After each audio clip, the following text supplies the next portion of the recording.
Decolagem autorizada para o Tahiti, pista 1-2. Um dos aviões mais robustos já construídos Os pilotos o chamavam de Jeep dos céus. cai no mar próximo ao Tahiti. Um avião não cai sem motivo. Os controladores aéreos não fazem ideia do que houve. Nosso aeroporto é pequeno, não temos radar. Tudo indicava que seria uma investigação bem difícil. Foi uma emergência médica? Talvez o piloto tenha tido um colapso físico. Foi uma sabotagem? Ou algo ainda mais alarmante? Uma ameaça oculta em todos os aeroportos comerciais do mundo.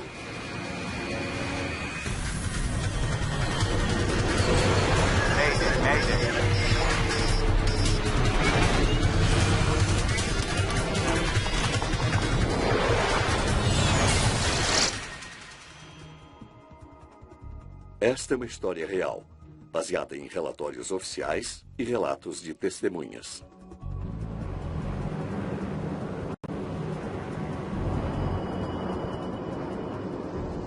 O comandante Michel Santorin sobrevoa abaixo as ilhas da Polinésia Francesa. 9 de agosto de 2007. Air Moria solicitando autorização para pouso pista 1-2. É um dos cerca de 40 voos diários entre as ilhas de Moorea e Tahiti.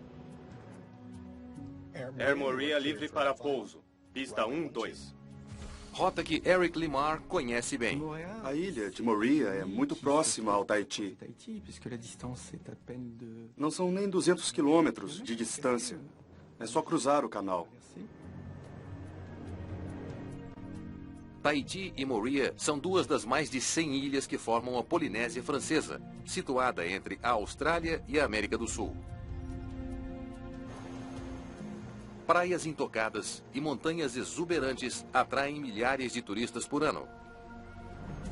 A Air Moria se especializou nos voos curtos que fazem a importante ligação entre as ilhas. A Air Moria e seus aviões já faziam parte do dia a dia dos polinésios. Pessoas que trabalham no Tahiti moram em Moorea e também dos turistas. Era a conexão mais rápida e eficiente. Eu de novo. Michel Santorin havia entrado para a Air Moria há apenas 3 meses. Vou levar a lista de passageiros e de carga se estiver pronta. Após a carreira militar, ele estava começando uma nova vida no paraíso. Ele havia arrumado tudo para a chegada da família. A esposa dele viria em breve. Cheio de novo, como a gente gosta. Santorin fazia os voos curtos sozinhos, sem copiloto e tripulação de cabine para ajudá-lo. Certo. Hora de voar. Não se perde tempo no paraíso. De meia em meia hora, ele tinha que estar pronto para uma decolagem. O capitão verificava rapidamente o avião, se não havia nada alarmante, um pneu murcho ou algo que chamasse a atenção. O turbohélice Twin Otter é uma aeronave robusta de 19 passageiros construída no Canadá. Os pilotos o chamavam de Jeep dos céus.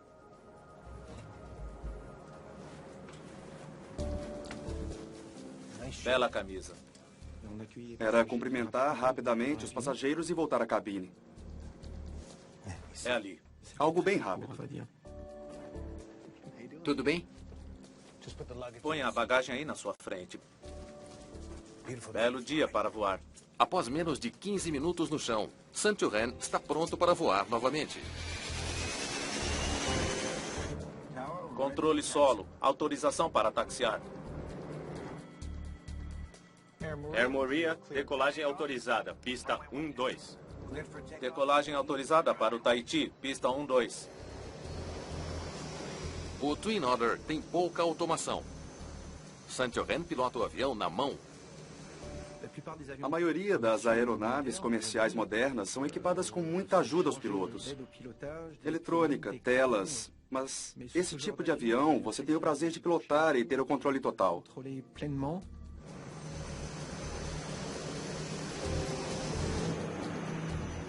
Nesse aeroporto de ilha, o oceano fica à beira da pista de 1.200 metros. Sobrevoar esse local é mágico. Lagoas azuis, ilhas magníficas, o verde, a combinação de cores. É sem dúvida o paraíso. Os turistas podem ver os constantes pousos e decolagens. É um dos voos mais curtos do mundo. São apenas 7 minutos da decolagem e aterrissagem. Caramba! Mas algo dá errado no voo 1121.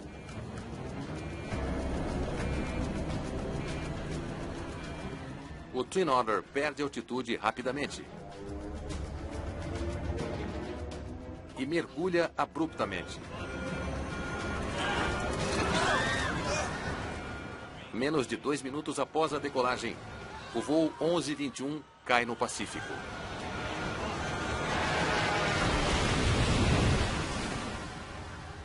Ah, meu Deus.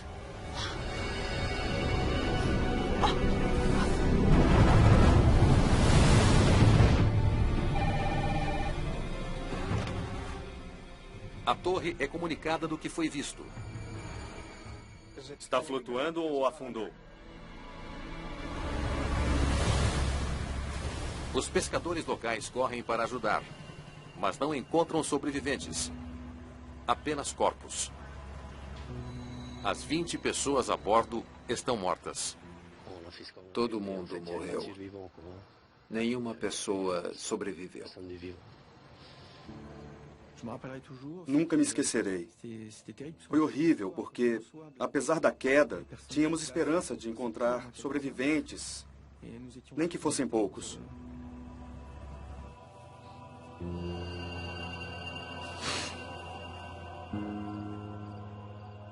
O desastre abala praticamente toda a comunidade da pequena ilha. Na Polinésia, todo mundo se conhece. Sempre são primos ou conhecem a família. As pessoas sofreram muito com este acidente. A frota da Air Morea fica parada, pois os pilotos se recusam a voar no Twin Otter até que o caso seja esclarecido. Um avião não cai sem motivo. Foi erro do piloto ou problema mecânico. Antes de prosseguirmos com os voos, pedimos que toda a frota fosse avaliada.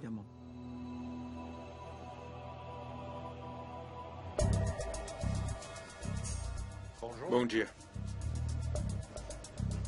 Como Morea é território francês, uma equipe do Escritório de Investigações e Análises da França, o BEA, foi enviado de Paris com a tarefa de descobrir o que houve de errado. Não me diga que é só isso. Alain Bouillard comanda a investigação. Le Twin Otter est un avion extrêmement robuste. O Twin Otter é uma aeronave extremamente robusta, usada em locais difíceis, onde outros aviões não decolam e pousam. Por isso, nos perguntamos o que pode ter acontecido para essa aeronave cair na água. Os investigadores geralmente contam com pistas nos destroços. Isso não nos diz nada.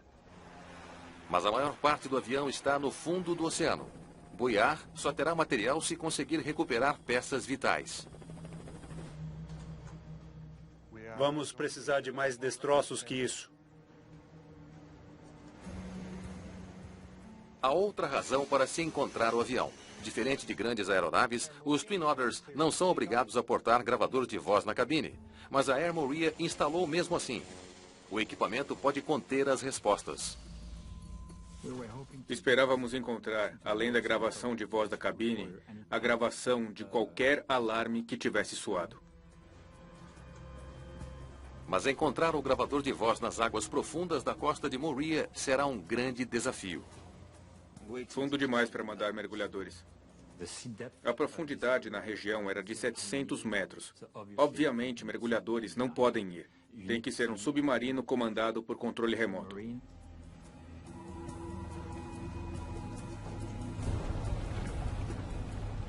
Os investigadores conseguiram um navio equipado com um veículo remoto submersível para ajudar na busca, o Ile de Ré. Só há um problema. O navio está a mais de 4.000 quilômetros da ilha de Nova Caledônia. Pode levar semanas para chegar a Morea. O gravador de voz do voo 1121 possui um localizador conhecido como Pinger, mas a bateria só durará 30 dias. Tentamos trazer o navio de resgate o mais rápido possível, dentro dos 30 dias de duração da bateria do Pinger. Tudo indicava que seria uma investigação bem difícil se não fosse recuperado o gravador de voz da cabine.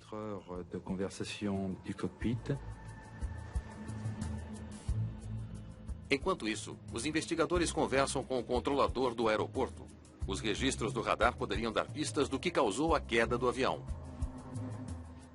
As primeiras evidências que buscamos logo que se inicia a investigação é uma noção da trajetória, o último ponto de partida e o ponto de impacto. Fomos atrás desse tipo de informação. Mas não encontram o que buscam. Nosso aeroporto é pequeno, não temos radar. Mais um contratempo. Quando descobrimos que não havia dados de radar, desanimamos um pouco, pois seria mais complicado recriar a trajetória da aeronave.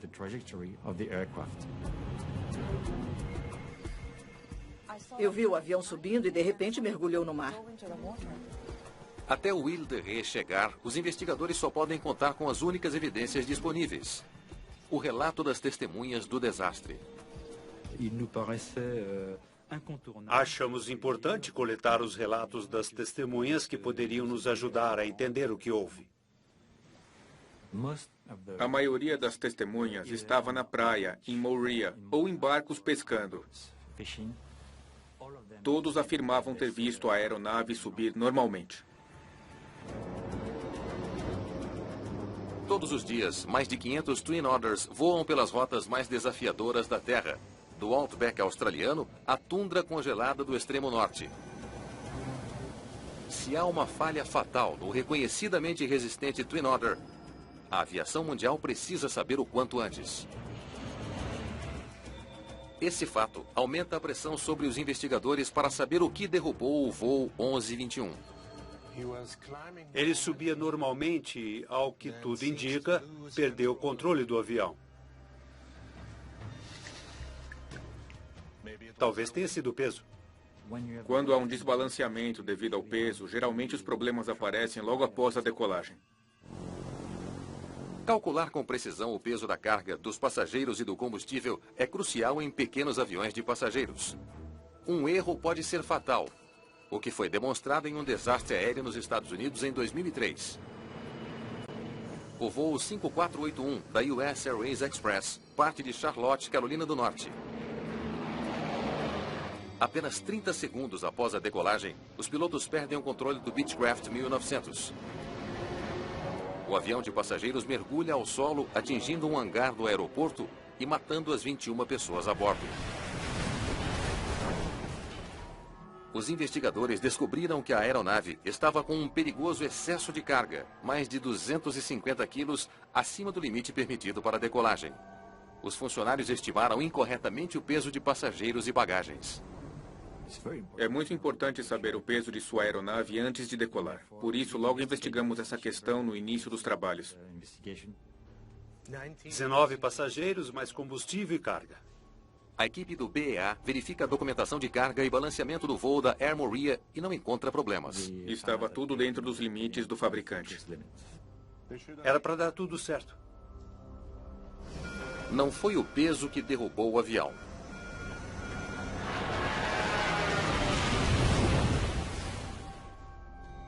Até que chegue ajuda para a busca do gravador de voz da cabine submerso, não há mais evidências. Boyard decide fazer uso de uma tática incomum para tentar descobrir o que deu errado. Isso, preciso de um avião pequeno e um bom piloto. Obrigado.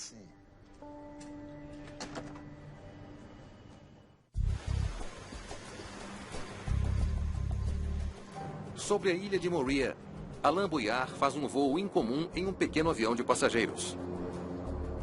Ele espera reavivar a memória das testemunhas que viram o desastre do voo 1121. Tudo bem, vamos sobrevoar a lagoa. Os pilotos têm tarefas específicas a cumprir em cada etapa do voo. Se as testemunhas conseguirem identificar a que altura Santorin subiu, isso pode ajudar os investigadores a entender o que ele estava tentando fazer quando perdeu o controle da aeronave. Eles pediram que observassem o avião de Buyard decolando do aeroporto. Se você pergunta a eles a altitude máxima, talvez não saibam dizer se era 500 pés, 1000 pés ou 2000 pés. Mas se você mostrar a aeronave no ar e perguntar, isso são 500 pés, condiz com a altitude do avião, fica mais fácil para eles dizerem se sim ou se não. Não, está alto demais.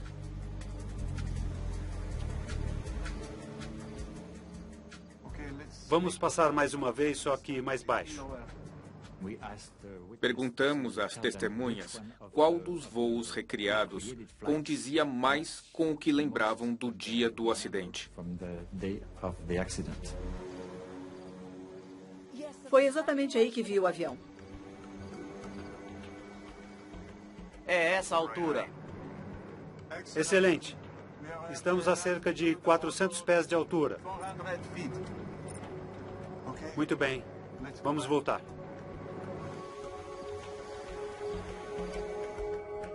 O voo teste deu a Buyard uma ideia da altitude que Michel Santorin conseguiu atingir.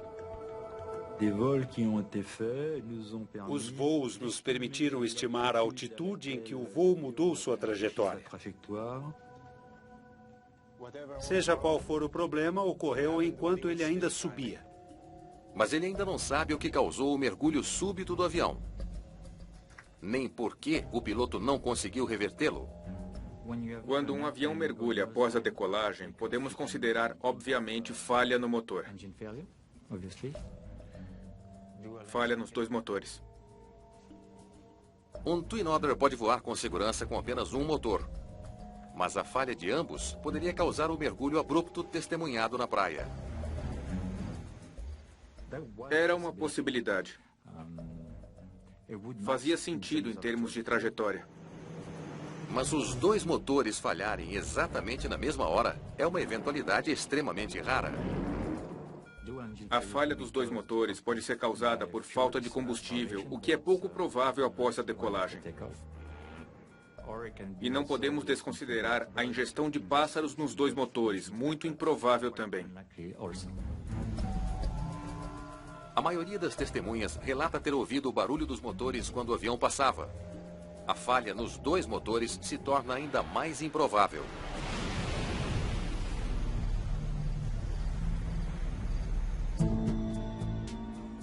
Os sons registrados pelo gravador da cabine podem confirmar se os motores estavam funcionando. Mas até que ele seja resgatado, Buyard só tem o curso em comum do voo para trabalhar. Essa informação era importante, mas não explicava o que ocorreu. Talvez o piloto tenha tido um colapso físico. Algum tipo de incapacitação que levou o avião a cair. D'incapacité physique qui avait d'abord mis l'avion en descente. Esse tipo de avião é conduzido por apenas um piloto. Se o piloto está incapacitado fisicamente, não há ninguém para assumir o controle. Se o piloto ficou incapacitado e debruçou sobre os controles do painel, a trajetória da aeronave fazia sentido.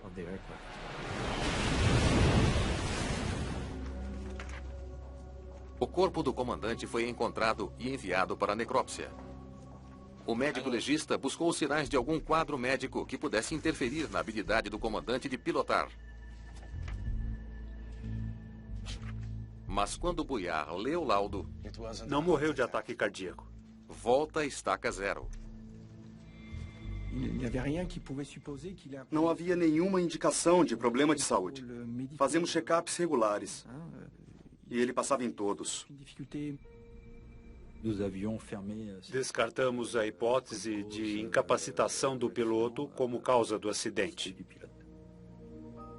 Buyard deve considerar todas as possibilidades de causa do desastre. Ele levanta uma hipótese assustadora. E se foi um ato deliberado de sabotagem? Alguém embarcou no voo com a intenção de assassinato?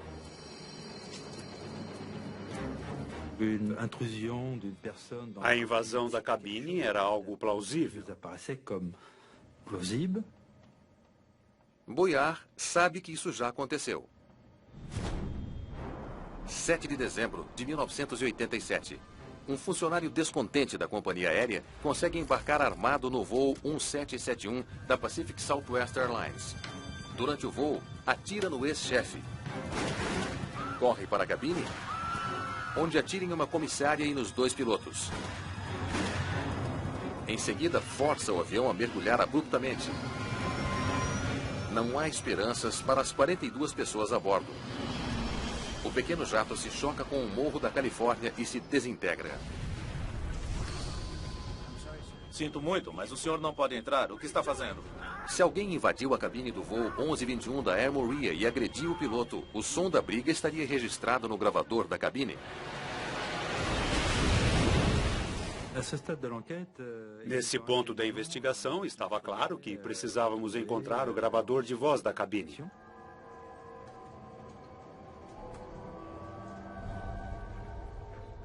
Em 26 de agosto, 17 dias após o acidente, a embarcação de pesquisa francesa Ile de Ré finalmente chega. A equipe sabe a localização aproximada dos destroços, mas as correntes oceânicas podem ter mudado os fragmentos submersos de lugar. Havíamos restringido a área de pesquisa a um diâmetro de 260 metros. Estávamos confiantes de que estava nessa área, mas não sabíamos se estaria isolado no fundo do mar ou ainda preso à fuselagem da aeronave.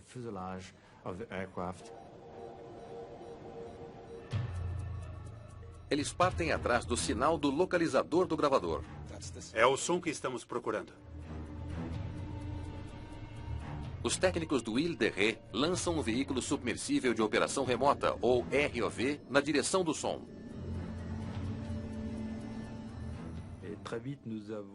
Rapidamente localizamos a área do solo oceânico onde os destroços estavam dispersos. Aí está nosso Twin Otter. Os vestígios do voo 1121 da Air Maria estão mais de 650 metros abaixo das ondas. Vimos as asas separadas do avião. Vimos os motores, vimos parte da cabine. Veja se encontra a cauda. Rapidamente decidimos nos concentrar na cauda, onde o gravador de voz da cabine poderia ser encontrado. Tá bom, vamos cortar e tirar o gravador de lá. Decidimos cortar a fuselagem para chegar ao gravador. É uma operação delicada. Um movimento em falso e o submarino poderia danificar ou destruir o gravador tão essencial. Vá com calma. Tínhamos esperança de encontrá-lo sem dano ou pouco danificado e, dessa forma, aumentar a chance de sucesso no processo de leitura. A operação de recuperação exige muita paciência. Esse trabalho de cortar e abrir com um ROV um buraco no avião levou umas 5, 6 horas até conseguirmos chegar ao gravador de voz.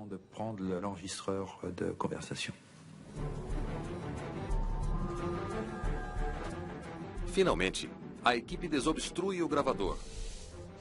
Pegamos. Excelente trabalho.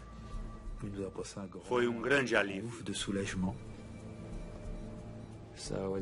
Foi muito gratificante, mas também preocupante, porque é muito bom ter o gravador, mas o que importa são os dados registrados. Então, o próximo passo era levar o gravador até o laboratório do BEA para leitura o mais breve possível.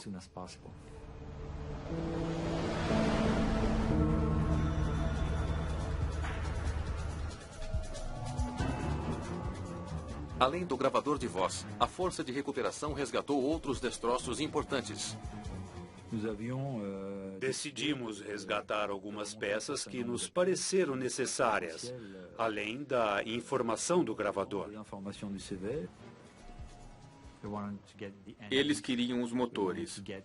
Nós queríamos o máximo possível do painel da cabine. os dados do gravador foram rapidamente baixados. Dificilmente um piloto fala sozinho. Os investigadores tinham que buscar outros sons que pudessem dar alguma pista. No gravador de voz da cabine, pudemos ouvir uma decolagem normal e o que parecia ser uma subida normal. Eles ouvem o som do avião decolando e Santoren ajustando os controles.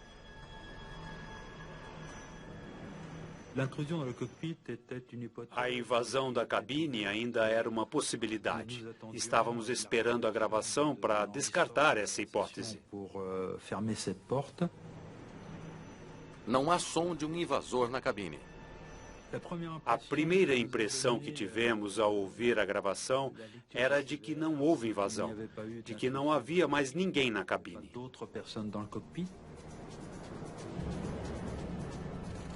Aí eles escutam a exclamação de surpresa do piloto.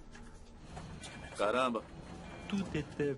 Estava tudo perfeitamente normal até o momento em que o piloto se exaltou. O som gravado na cabine permite que os investigadores também excluam outra teoria. O som dos motores é normal. A gravação mostrou que estavam na potência máxima de decolagem até o momento do impacto. Parece que ele está abaixando os flaps. O grito de surpresa do piloto vem logo após ele ajustar os flaps do Twin Otter. Repita, por favor. Dava para ouvir na gravação o flap sendo recolhido. Também se ouvia a respiração mais pesada do piloto, como se estivesse acionando o controle do flap naquele momento. E imediatamente após, ouvimos sua reação de surpresa. Caramba! Baixo demais. Momentos depois, o avião se choca com o mar.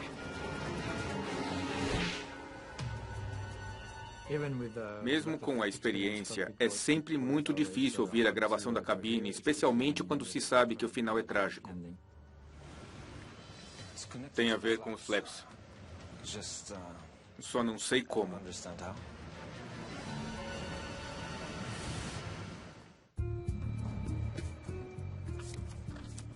Os investigadores sabem que, em voos para o Tahiti, os pilotos de Twin Otter recolhem os flaps a aproximadamente 400 pés, a altitude em que o voo 1121 começou a mergulhar. Eles se perguntam se os flaps não funcionaram.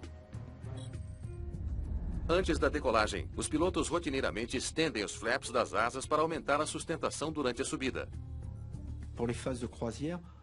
Quando o avião se aproxima da altitude de cruzeiro, os flaps estendidos aumentam o arrasto. Então os pilotos têm que recolhê-los ao atingir essa altitude. Os investigadores estudam o mecanismo que opera os flaps.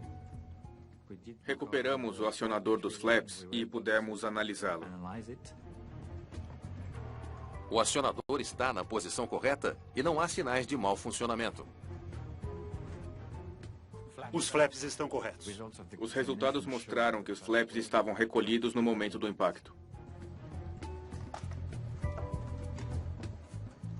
Após semanas de trabalho, Bouillard ainda não sabe explicar por que o voo 1121 despencou do céu.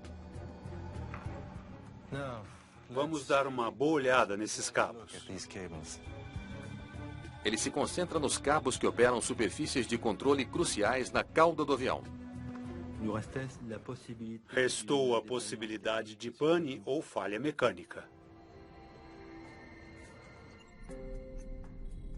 As superfícies de controle na cauda de um Twin Otter são ativadas por apenas 4 cabos. 2 movem o leme do avião para a esquerda e para a direita, e 2 movem o profundor para cima e para baixo.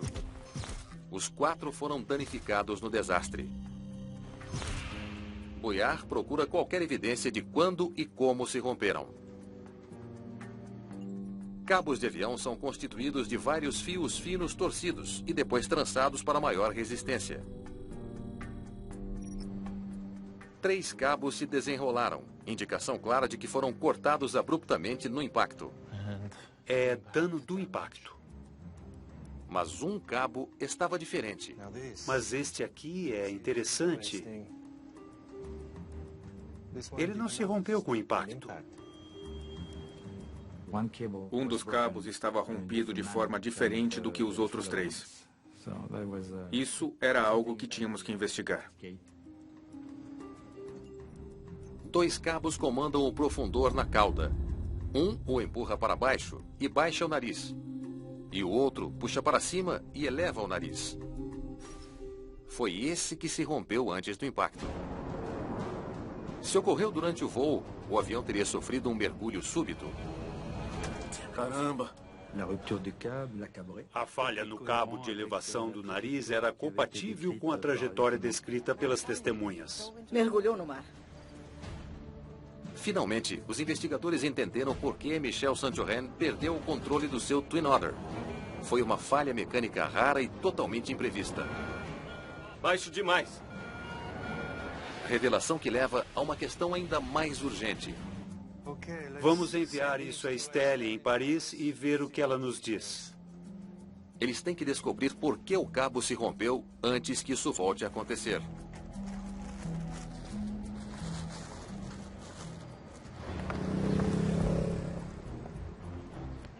Quando o cabo de elevação chega em Paris, a especialista Estelle Bancharel o examina com cuidado. Ela nota algo estranho. O cabo mostra claramente que diferentes fios se quebraram em momentos diferentes e por razões diferentes. Os fios externos estavam desgastados e os internos não. Eles se romperam. O dano distinto dos fios externos sugere que algo estava em atrito com o cabo. Parece 50% desgastado com o tempo. Quando observamos o cabo no microscópio, podemos ver que todos os fios externos apresentavam sinais de desgaste, o que agravou substancialmente o dano.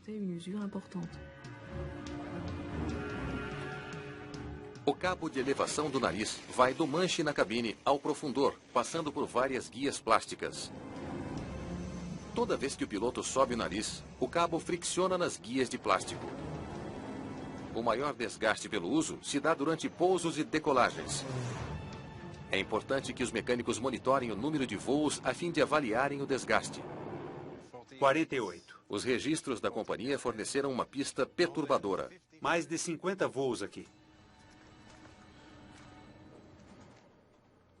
Air Moria, autorização para pouso. Os aviões da Air Moria fazem voos curtos e frequentes e muito mais pousos e decolagens que a maioria das grandes companhias aéreas.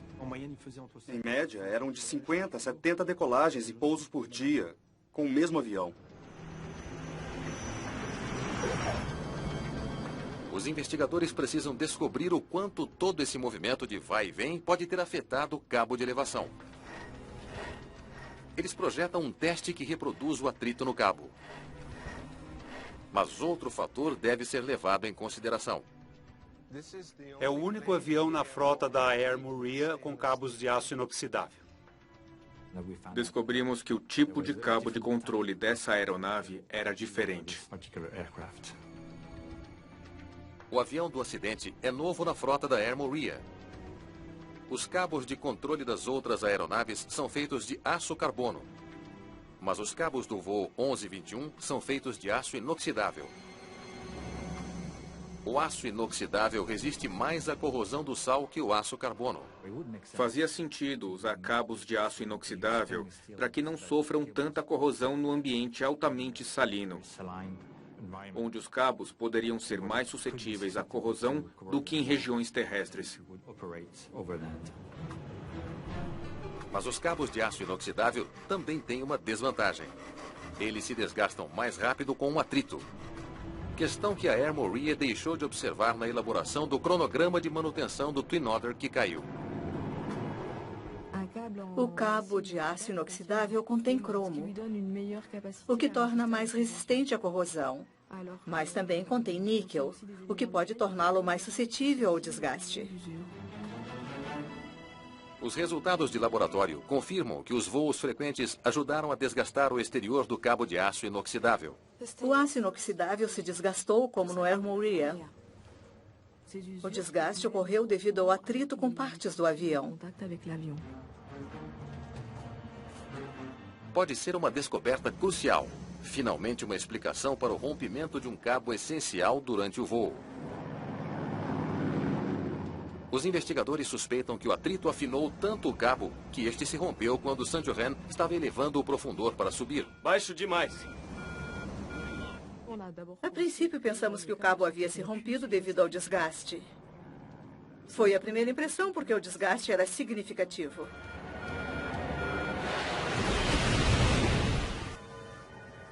Bancharel testa a teoria. Ela recria a força utilizada por Saint-Johann ao puxar o nariz do avião para cima. Se ela estiver certa, o cabo desgastado tem que se romper. Mas isso não acontece. Quando realizamos o teste, observamos que, com 50% de desgaste, era preciso uma força 10 vezes maior que a utilizada durante o voo, nesta fase de retração dos flaps. Graças aos testes, concluímos que um cabo 50% desgastado suportaria a tensão de todo o voo. O cabo permaneceu intacto. Tínhamos que descobrir o que pode ter causado o enfraquecimento do cabo. Outro fator ajudou a romper aquele cabo. Mas o quê? Os investigadores sabem que aviões muitas vezes apresentam danos de difícil detecção causados por pequenos impactos com veículos terrestres. Se o veículo do aeroporto acidentalmente colidiu com o profundor do avião, o impacto pode ter partido mais fios do cabo já desgastado.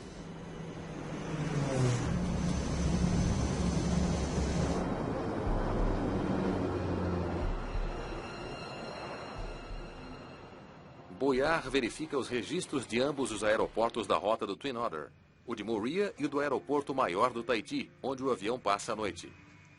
Obrigado. Ele precisa saber se o avião se envolveu em algum acidente. Nada. Nenhum impacto registrado. Não encontramos nenhuma evidência de impacto nas superfícies de controle, o que eliminou a possibilidade de contato com outro veículo durante o estacionamento noturno. Mais um beco sem saída. Não parece haver explicação para o rompimento de um cabo durante o voo. Até que Boyard nota algo na pista de taxiamento do movimentado aeroporto do Tahiti. Me diga, qual a proximidade entre esses jatos e os aviões da Air Moorea? Nós nos concentramos no fenômeno do empuxo dos motores a jato, fenômeno denominado Jet Blast. Jet Blast é o poderoso fluxo de ar que sai dos motores dos jatos.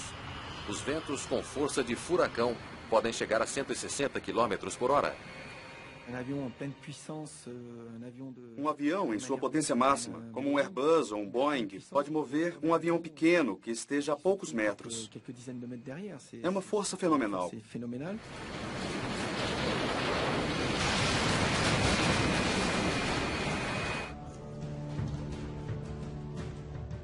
Os investigadores estudam a disposição do aeroporto do Tahiti. Eles precisam descobrir se os aviões da Air Moorea podem ter sido danificados por Jet Blast. Muito bem. Os Twin Otters da Air Moorea ficam estacionados aqui. Eles descobrem que a Air Moorea estaciona seus aviões muito próximo a uma pista de taxiamento utilizada por jatos poderosos. Os aeroportos geralmente montam barreiras para proteger os aviões dessa força perigosa. Deveria haver barreiras para proteger os Twin Otters no aeroporto do Tahiti, mas elas foram removidas. Olhem isto. É uma descoberta importante. Os jatos taxiam aqui. As barreiras foram removidas para facilitar a movimentação de um estacionamento a outro. Não havia mais barreiras físicas para proteger os Twin Otters. Os jatos Airbus e Boeing ficavam a aproximadamente 50 metros de distância do estacionamento da Air Moorea, muito próximo. Os aviões da Air Moorea são estacionados bem na rota do Jet Blast. Esse avião era estacionado numa área propensa a receber os fluxos de ar dos grandes cargueiros durante suas partidas. Chegamos então a essa hipótese de que havia grande probabilidade do cabo ter sido enfraquecido pelo Jet Blast.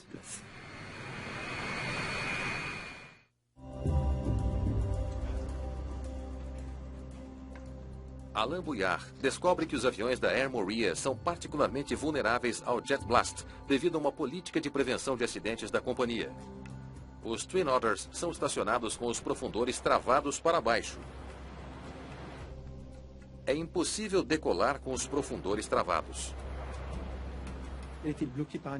Era travado por um dispositivo que impedia a movimentação dos cabos e a movimentação do profundor.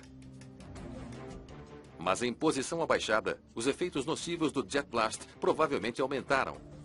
Os investigadores suspeitam que, como uma vela ao vento, os profundores inclinados absorviam toda a força do fluxo de ar, forçando ainda mais o cabo de elevação travado. Se os controles estão travados, a energia é diretamente transferida para o cabo.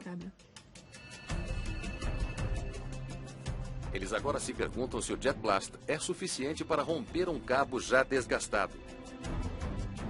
Outro teste com o cabo dá a resposta. Tínhamos um cabo desgastado em 50%, que ainda era capaz de resistir a uma grande tensão. Mas o fenômeno do Jet Blast tornou esse cabo tão frágil que restaram apenas 1 ou 2 fios intactos. Em vez de partir o cabo ao meio, o Jet Blast deixou alguns poucos fios suficientes para o voo 1121 decolar, mas não para resistir a rigorosos 7 minutos de voo. Estavam por um fio. Se o Jet Blast tivesse danificado totalmente o cabo, o comandante Santurren não teria conseguido tirar o avião do chão. Mas, já no ar, o comandante Santurren e seus 19 passageiros estão a um estreito fio de um desastre. Os investigadores reproduzem as forças criadas à medida que o piloto ajusta os controles. O comandante Santurren atinge 400 pés e recolhe os flaps, baixando um pouco o nariz do Twin Otter. Ele ajusta o profundor para nivelar.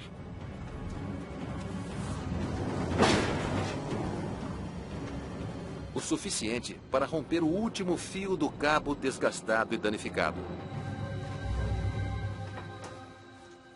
Ele não teve chance. Concluímos que a força necessária para corrigir o nível do avião foi suficiente para romper o último fio.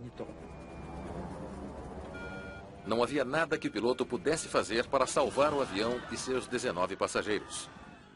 Dá para imaginar a reação dele. O que está vendo?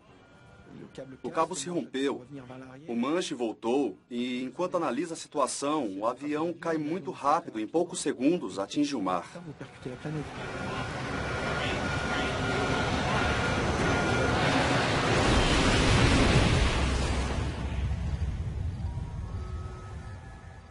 O acidente da Air Morea matou 20 pessoas. E mudou para sempre a vida das famílias das vítimas. Bouillard e sua equipe deixaram a Polinésia Francesa determinados a tornar o voo em Twin Otters mais seguro. A primeira recomendação foi a verificação urgente de todas as aeronaves equipadas com cabos de aço inoxidável. Atualmente, em todo o mundo, os padrões de manutenção e vistoria de cabos de aço inoxidável são mais rígidos. A grande lição dessa investigação é: os Jet Blasts nos aeroportos oferecem risco. O desastre da Air Morea conscientizou todo o mercado do papel essencial que as barreiras de Jet Blast exercem na segurança, especialmente em aeroportos que comportam jatos grandes e pequenos aviões de passageiros. Eric Limar espera que seja o suficiente para impedir novos acidentes como esse. É a minha esperança. Do contrário, de que serviu esse acidente? 19 passageiros mortos e não aprendemos nada com isso? Seria uma vergonha.